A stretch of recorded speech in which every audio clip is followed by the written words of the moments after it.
welcome to the Robert and Frances Fullerton Museum of Art. I am so happy that you are here today. I am Dr. Kate Liszka. I'm an associate professor of history and also the Benson and Pamela Herrera Fellow in Egyptology. And I'm here with Dr. Meredith Brand. Hi, I am the W. Vincent Herrera Scholar in Residence for Egyptology at CSUSB, and I'm here with Dr. Liszka to talk about Shabtis.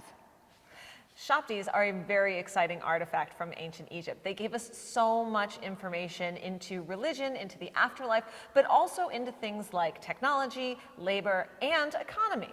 So we really hope to delve into the objects today to show you all of those different aspects.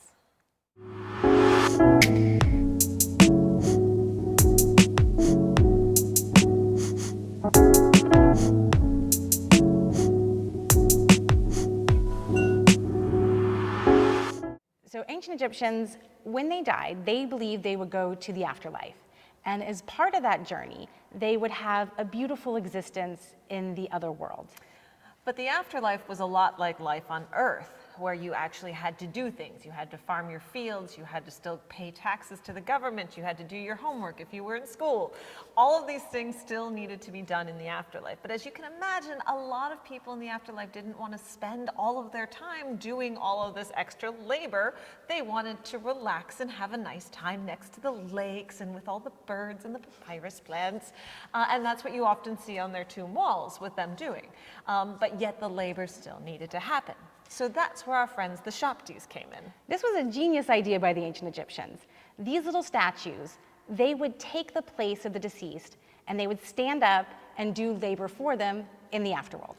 And there's actually a spell on them too. It's specifically spell 6b from the Book of the Dead, and it outlines in hieroglyphs that if anybody has to do work or is called on to do work in the afterlife, that the Shabti will stand up and say, I will do it, I will do your work for you. Now this is a real thing because of the way that the Egyptians often had to pay taxes on Earth.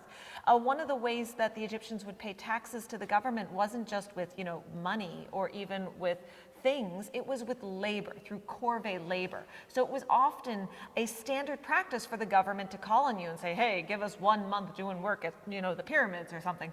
And they're worried that that would also happen in the afterlife. So luckily, if you have enough Shabtis in your tomb, they will stand up and do the work for you. So Dr. Liszka, on this Shabti that we have here, we see a bunch of hieroglyphs. Mm-hmm. So is this where the spell would be? Yes, the spell is usually written on the lower part of the Shabti in full, although this one is a special case.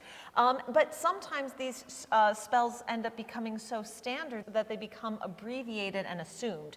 So for instance, if you're looking at a Shabti like this one here, all we have on it are the names and the titles of the individual who this belonged to, but that's because the spell itself was known so widely that just the form of the Shabti alone would call upon that magical spell.